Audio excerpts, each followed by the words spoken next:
In this week's Haftarah, we encounter an angel of the Lord who appears to the wife of a man named Manoah.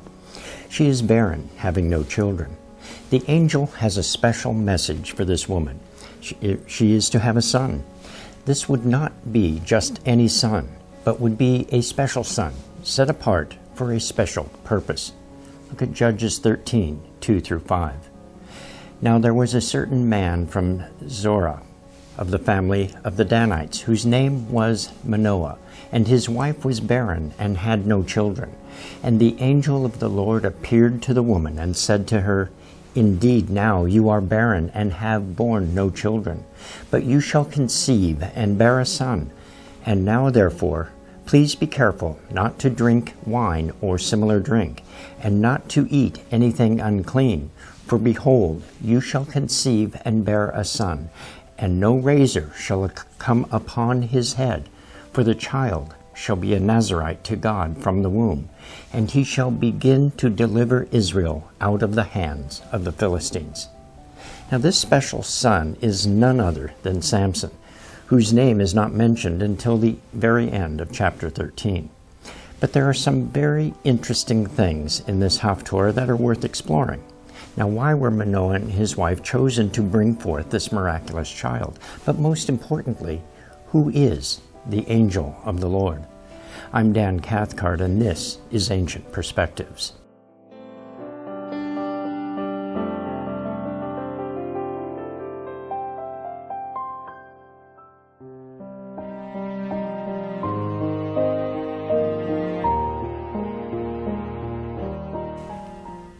Before we explore the identity of this angel, let's look at the context of this story. Verse 1 of chapter 13 tells us that once again the children of Israel were doing evil in the sight of the Lord, and they were under the control of the Philistines. Judges 13, verse 1. Again, the children of Israel did evil in the sight of the Lord, and the Lord delivered them into the hand of the Philistines for 40 years. In these opening verses, we see a pattern of repeated evil in the sight of the Lord. The word evil in this verse is the Hebrew word ra, number 7451 in the Strong's Concordance, meaning affliction, bad, calamity, distress, or evil. The same word is used in Genesis to describe the time of Noah, Genesis 6, verse 5. Then the Lord saw that the wickedness of man was great in the earth, and that every intent of the thoughts of his heart was only evil continually. Another connection with Noah is the name of the certain man, who is called Manoah, number 4494, meaning to rest. The letter mem at the beginning of the name adds the meaning from, so Manoah literally means from rest or from Noah. And like Noah, Manoah was righteous man before God in a time of rebellion and evil. The actions of the children of Israel and the presence of the name Manoah take us to a time like that of Noah, a time of great evil. Now Noah found grace in God's eyes in his generation, bringing forth new life after the flood. In the time of Manoah, we see again an evil generation that refuses to repent of its actions. As a result of their evil, the children of Israel had come under the oppression of the Philistines for 40 years. Yeshua, in his time, said that the scribes and Pharisees are an evil and adulterous generation. Also, the time of Yeshua's return will be like the days of Noah. Look at Matthew 24, verse 37. But as the days of Noah were, so also will be the coming of the Son of Man be. The Philistines always seem to be lurking in the background in the pre-Davidic Israel. The actual meaning of the name Philistine is unclear, but it is sometimes translated as strangers or foreigners, as found in the Septuagint. In our modern culture, we describe someone as being a Philistine. We're describing them as crude or uncultured.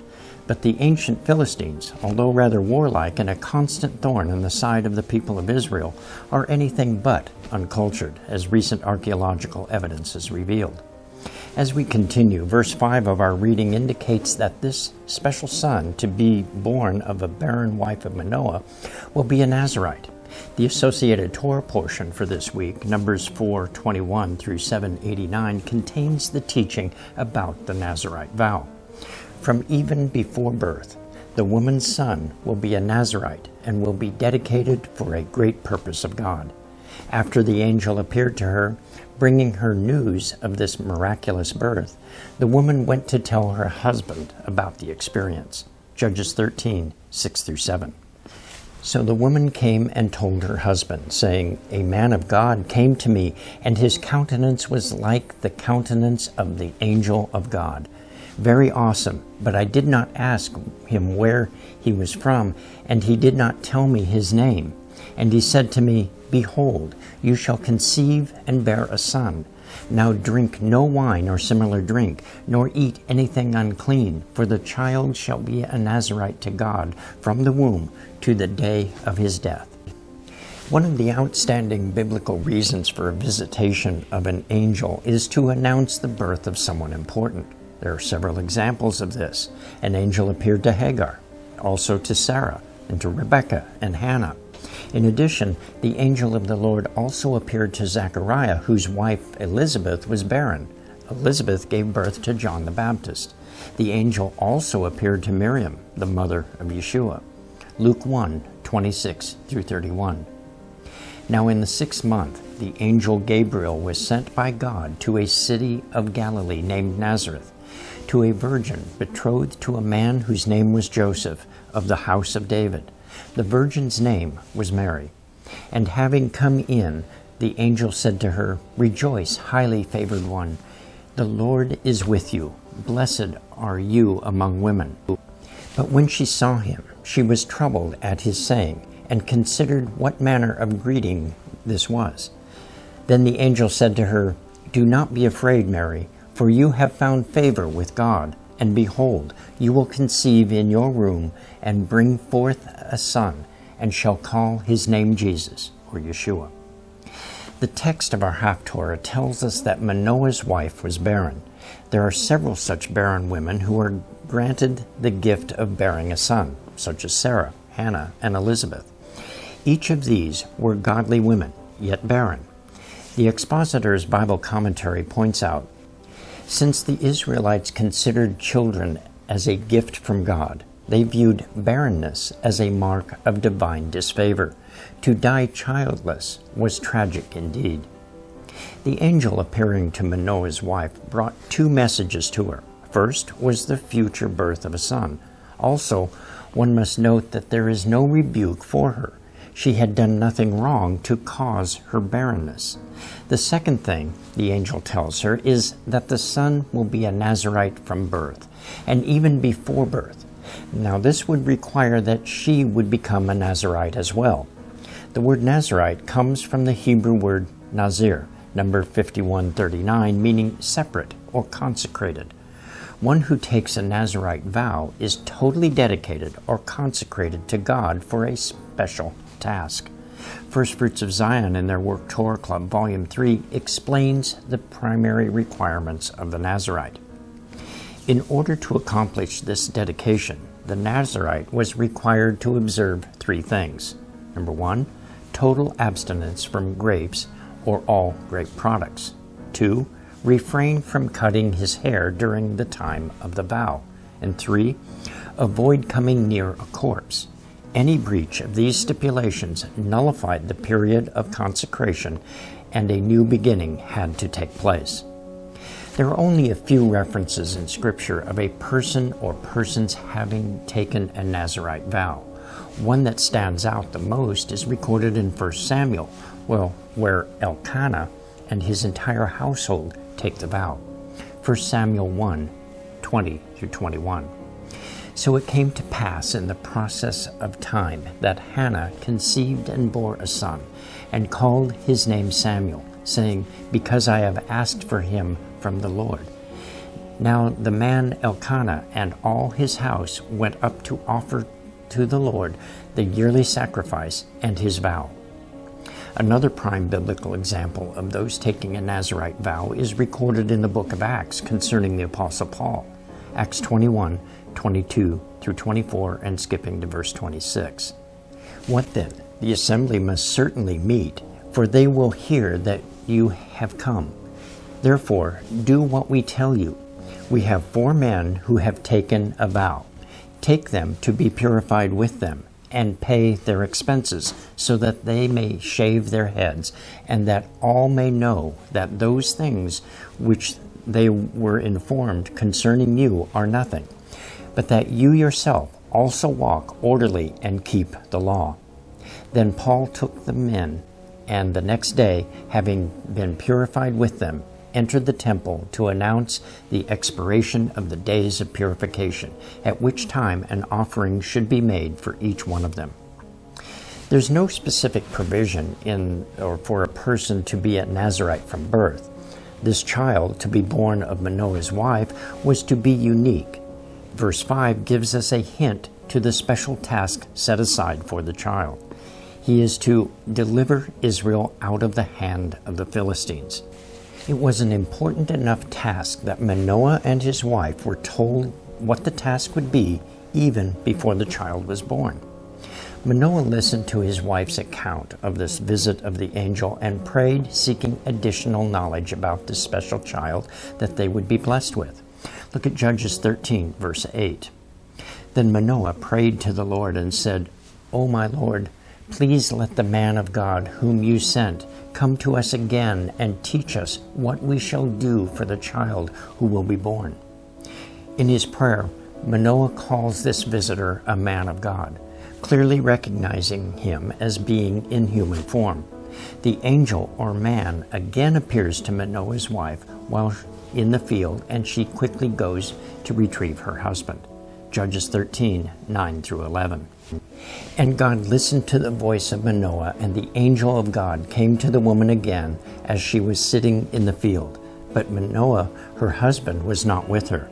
Then the woman ran in haste and told her husband and said to him, "Look, the man who came to me the other day has just now appeared to me." So Manoah arose and followed his wife. When he came to the man, he said to him, "Are you the man who spoke to this woman?" And he said, "I am." The angel of the Lord relays to Manoah the same instructions that he had earlier given to his wife. In verse 15, Manoah implores the man to stay and eat with them. And we see a situation very similar to this with Abraham when he is visited by 3 strangers in Genesis 18. Look at Genesis 18, 1 through 5. When the Lord appeared to him by the terebinth trees of Mamre, he was sitting in the tent door in the heat of the day. So he lifted his eyes and looked, and behold, 3 men were standing by him. And when he saw them, he ran from the tent door to meet them, and bowed himself to the ground and said, "My Lord, if I have found favor in your sight, do not pass on by your servant. Please let a little water be brought and wash your feet and rest yourself under the tree. And I will bring a morsel of bread that you may refresh your hearts. After that you may pass by, inasmuch as you have come to your servant." In Manoah's case, the angel refused to eat with them. In the near Middle East culture of that day, this would normally be considered an insult. But Manoah begins to realize that this visitor is no mere man when he is instructed to instead sacrifice a burnt offering to the Lord. Judges 13, 15 through 16. Then Manoah said to the angel of the Lord, "Please let us detain you, and we will prepare a young goat for you." And the angel of the Lord said to Manoah, "Though you detain me, I will not eat your food. But if you offer a burnt offering, you must offer it to the Lord." For Manoah did not know he was an angel of the Lord. The gift of hospitality which Manoah directed to the angel of the Lord was instead redirected by instruction from the angel. But there is more to be gleaned from this Haftarah about this angel of the Lord. Manoah further questions him, asking his name. Judges 13, 17 through 18. Then Manoah said to the angel of the Lord, "What is your name? That when your words come to pass, we may honor you." And the angel of the Lord said to him, "Why do you ask my name, seeing it is wonderful?" Now, as we have seen on many occasions in our studies, in the Bible, the names of people are very important and more often than not reflect some aspect of their life. Did Manoah think that perhaps this angel's name went hand in hand with his ability to predict this future son? Would such a name be an additional source of assurance to Manoah that this angel's words would come to pass? The angel answers saying, "Why do you ask my name, seeing it is wonderful?"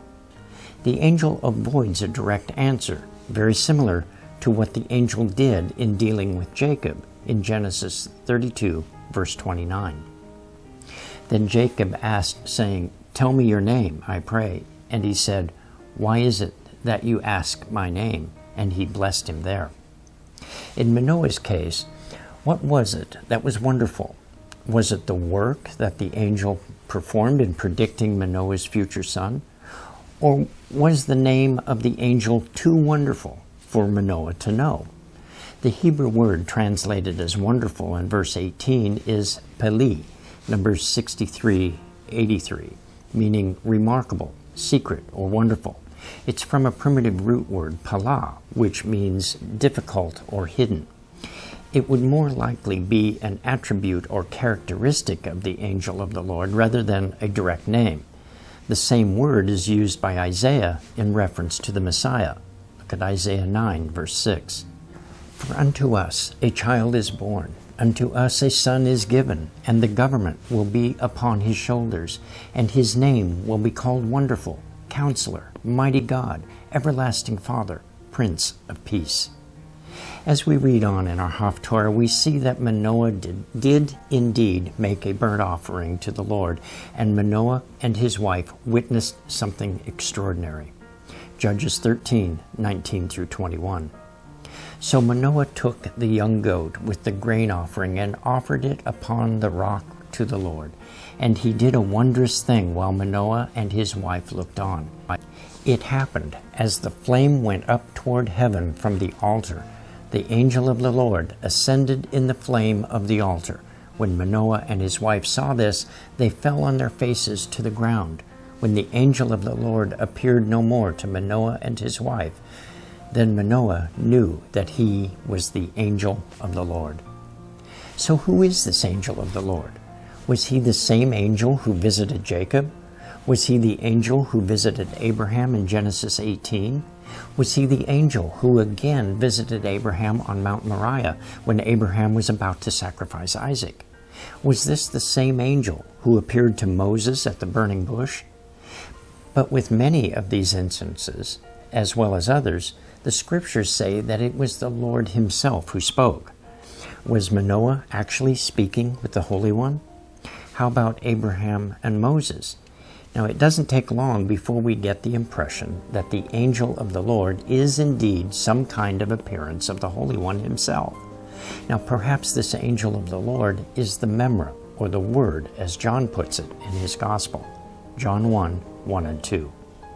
In the beginning was the Word, and the Word was with God, and the Word was God. He was in the beginning with God.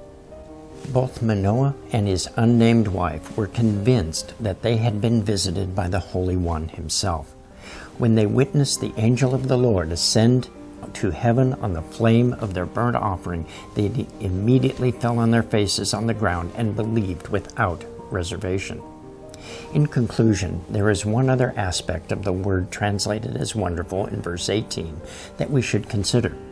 The same root word is used in this week's Torah portion in Numbers chapter 6 to introduce the teaching about the Nazirite. Numbers 6:1 and 2. And the Lord spake unto Moses, saying, Speak unto the children of Israel, and say unto them, When either man or woman shall separate themselves to vow a vow of a Nazirite, to separate themselves unto the Lord.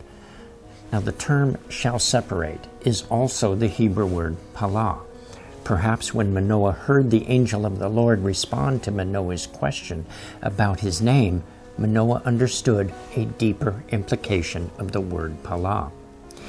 Now at the conclusion of the Haftarah, we learn that the child of this promise is none other than Samson. The Lord blessed him, and when he became an adult, the Spirit of God was with him. Judges 13:24-25. So the woman bore a son and called his name Samson, and the child grew, and the Lord blessed him. And the Spirit of the Lord began to move upon him at Mahana Dan, between Zorah and Eshtaol. Manoah and his wife were always faithful to God in a time when the people did great evil in the sight of the Lord. They knew that Samson would be a special son because of the miracle of his birth, which was predicted by the angel of the Lord. They knew that God would carry out the promise that Samson would do a mighty work for the Lord. Like Messiah to come, described by Isaiah as wonderful, Samson would deliver his people from those who oppress them. I'm Dan Cathcart for Moed Ministries International. Shalom and be blessed.